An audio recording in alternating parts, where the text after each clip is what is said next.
എല്ലാവർക്കും നമസ്കാരം.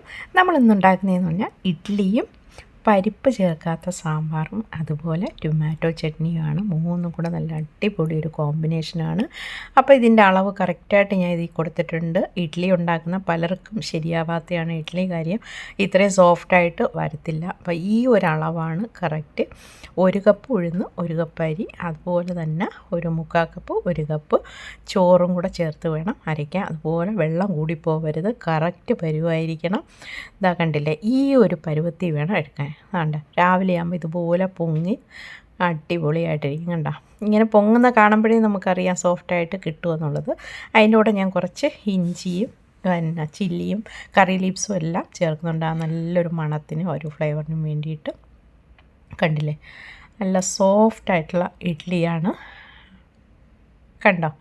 അപ്പം ഇതിൻ്റെ കൂടെ നമ്മൾ ഉണ്ടാക്കുന്നതെന്ന് പറഞ്ഞു കഴിഞ്ഞാൽ സാമ്പാറാണ്. ഈ സാമ്പാറിൻ്റെ പ്രത്യേകതയെന്ന് പറഞ്ഞാൽ നമ്മൾ പരിപ്പ് ചേർത്തിട്ടേ ഇല്ല. കാര്യം പലരും സാമ്പാർ കഴിക്കാത്തതെന്ന് പറഞ്ഞു കഴിഞ്ഞാൽ പരിപ്പ് ചേർക്കുന്നുണ്ട് ഗ്യാസ് വരും, മറ്റു കാര്യങ്ങൾ വരുമെന്ന് വെച്ചിട്ടാണ് കഴിക്കാത്തത്. അപ്പോൾ ആ ഒരു പ്രശ്നം വേണ്ട, പരിപ്പ് അവോയ്ഡ് ചെയ്യാം.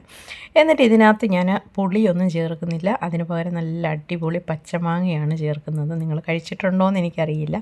പച്ചമാങ്ങ ഇട്ട് സാമ്പാർ വെച്ച് കഴിഞ്ഞാൽ അടിപൊളി ടേസ്റ്റാണ്.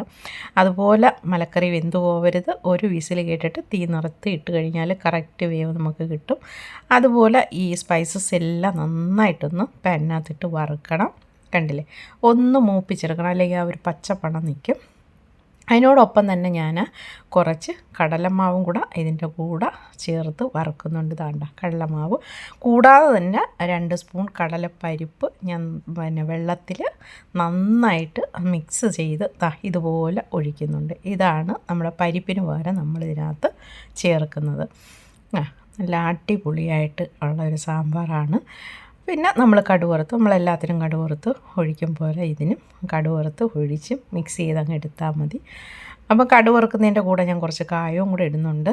അത് നിങ്ങൾ മറക്കരുത് ഇടാനായിട്ട്. കാര്യം ആ കായത്തിൻ്റെ ഇത് നിന്നെങ്കിലേ ആ ഒരു സാമ്പാറിന് ആ നല്ലൊരു മണവും ആ ഒരു ടേസ്റ്റും കിട്ടത്തുള്ളൂ. കണ്ടില്ലേ എത്ര സോഫ്റ്റാണ് ഇഡ്ഡലി എന്ന് നോക്ക്.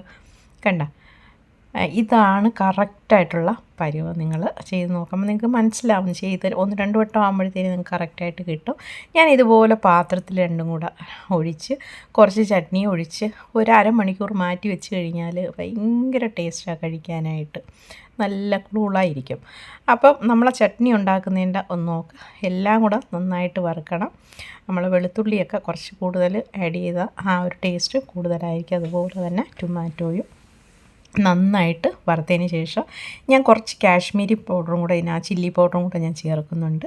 ചേർത്തൊന്ന് അടച്ച് ഒന്ന് വേവിച്ചെടുത്തതിന് ശേഷം ഇത് നമ്മൾ മിക്സിയിലിടുന്നതെന്ന് പറഞ്ഞാൽ തണുത്തതിന് ശേഷം മാത്രമേ ഇടാവൂ. അതിനോടൊപ്പം ഞാൻ കുറച്ച് തൈരും കൂടെ ചേർക്കുന്നുണ്ട്. കാര്യം ഞാൻ പുളി ചേർക്കുന്നില്ല, അതിന് പകരമാണ്. തൈരാകുമ്പോൾ നല്ലൊരു ടേസ്റ്റാണ് വരുന്നത്.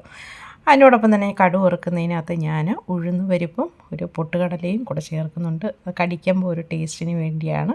ഇത് ഇത്രയും കൂടെ ആകുമ്പോഴത്തേന് അടിപൊളി ടേസ്റ്റാണ്. തീർച്ചയായിട്ടും നിങ്ങളിത് ഉണ്ടാക്കി നോക്കണം.